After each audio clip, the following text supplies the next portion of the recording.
How long does it take to get pregnant?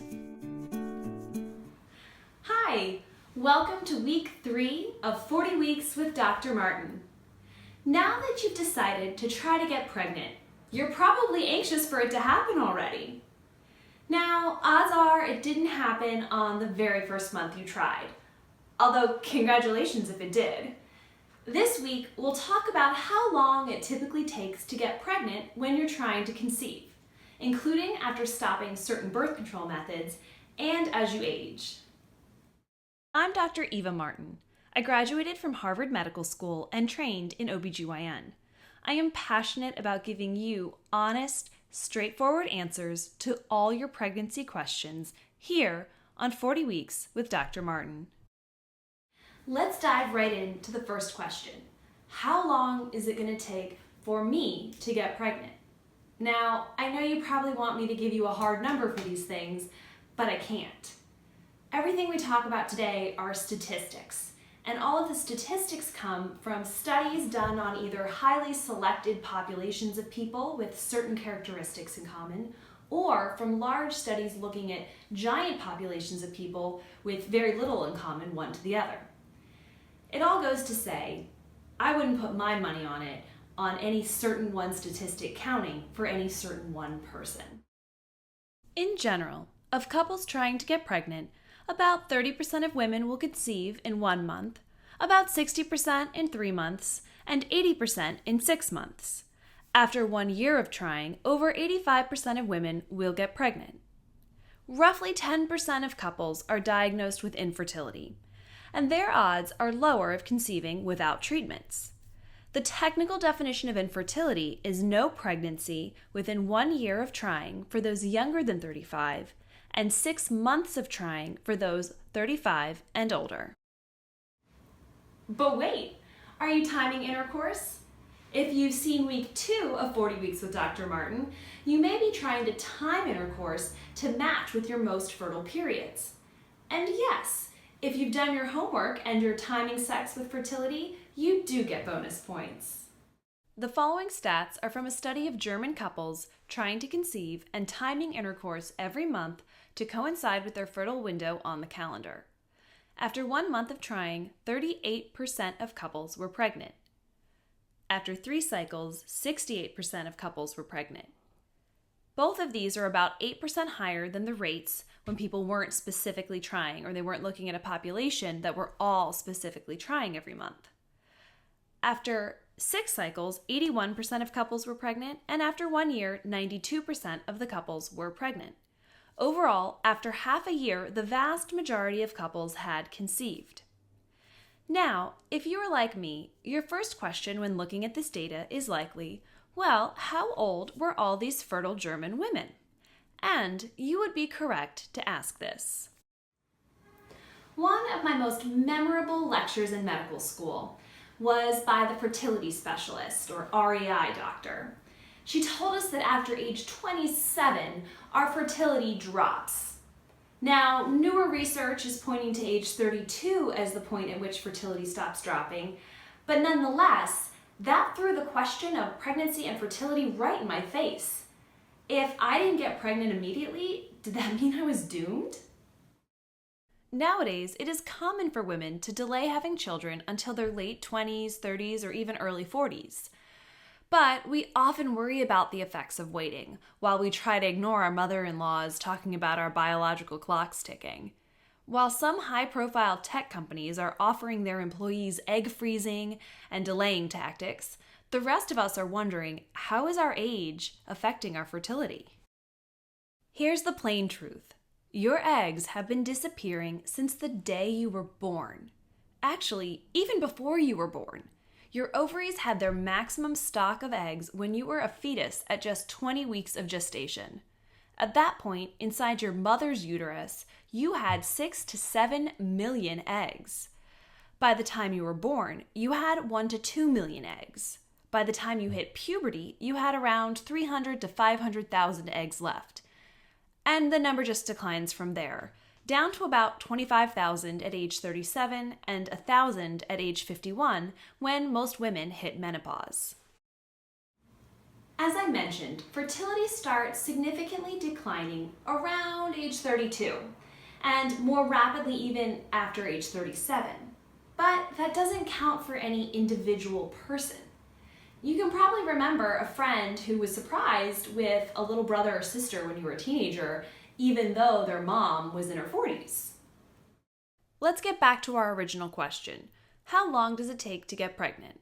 And let's toss in the additional variable of age. In their 20s, about 86% of healthy fertile women will get pregnant after 1 year of trying to conceive. In their early 30s, about 63% of women will get pregnant in 1 year. In their early 40s, only 36% of healthy fertile women will conceive in a year. By 45, the percentage goes to about 0. Here's an easy way to think about your chances of getting pregnant and age. At any given time, on 1 month trying to get pregnant, your chances were about 30%. Now, once you're in your 30s, your chances on any given cycle for getting pregnant are about 15%. So if I haven't depressed you enough with all of these statistics about age and fertility, let's move on to one more topic that can affect your fertility: weight. Weight either below or above a healthy BMI can decrease your odds of becoming pregnant. Women with a BMI less than 19, which is below the healthy normal range, take about 4 times as long to conceive. It takes on average twice as long for women with obesity to become pregnant as compared to normal weight women. For instance, in one study, 1 year after stopping contraception, women with BMI in the obese range had a 66% chance of becoming pregnant, as compared to normal weight women who had an 81% chance in that study. The good news is that increasing or reducing body mass to the normal range could correct weight-related infertility. At this point, I hope I haven't overwhelmed you with statistics and doomsday sayings about how your fertility is dropping every day. Definitely not my intention.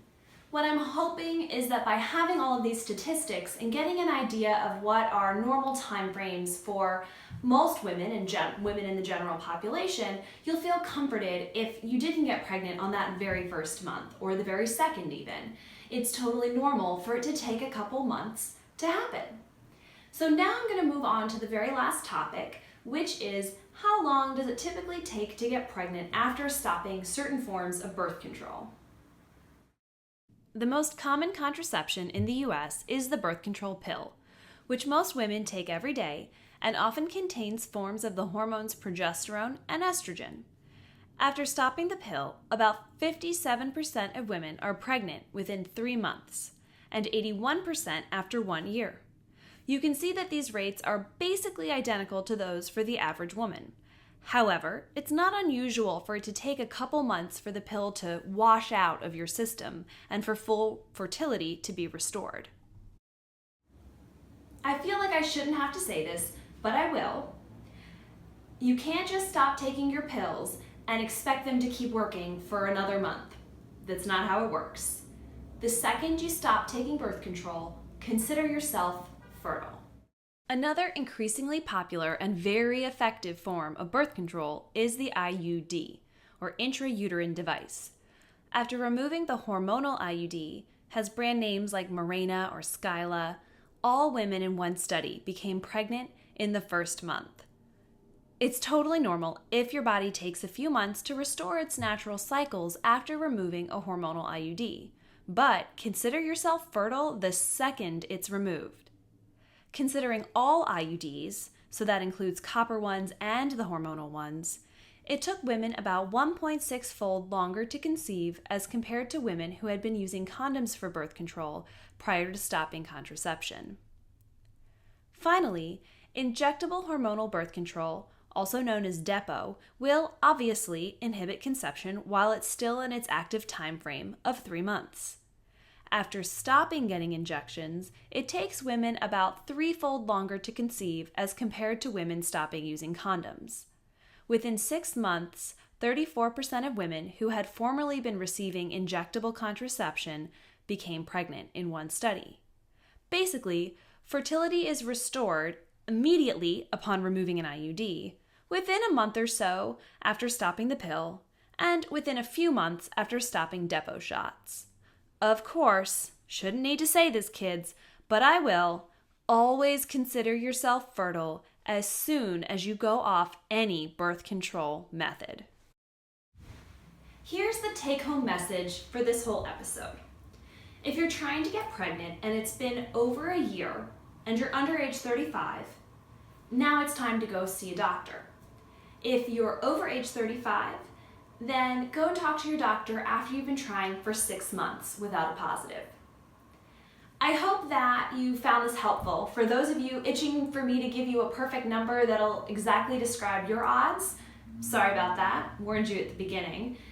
All of the data we have is from big populations. The time it takes to get pregnant is individual for every woman, and there's no real way to predict what your number of months is going to be. I hope that you're comforted to know that it's normal for it to not happen the very first time or second time or third time you try. I also hope that you're enjoying yourself. This can be one of the most fun times in a relationship, and if you're trying to conceive, there will likely be a newborn in your future, which means that you're not going to sleep for a really long time. So I hope that you're sleeping in right now and really enjoying it. And for all my friends out there who are trying to conceive, good luck this month. Didn't take notes fast enough for my clever infographics? You can find complete notes on my website, thepregnancydoc.com. There you can also find a list of references. Trust me, they're all from really legit sources like the CDC and ACOG. I hope you found this episode of 40 Weeks with Dr. Martin helpful and informative. If you loved it, leave me some comments below. If you have ideas for future shows, I'd love to hear from you. Subscribe to the channel. You can find me online at thepregnancydoc.com and on Twitter at Dr. Eva Martin. Until next time. Please note, nothing contained in this video is medical advice, just opinions and information. Please ask your doctor about everything and call her if something is wacky. Your situation is unique, so only your doctor can give you medical advice.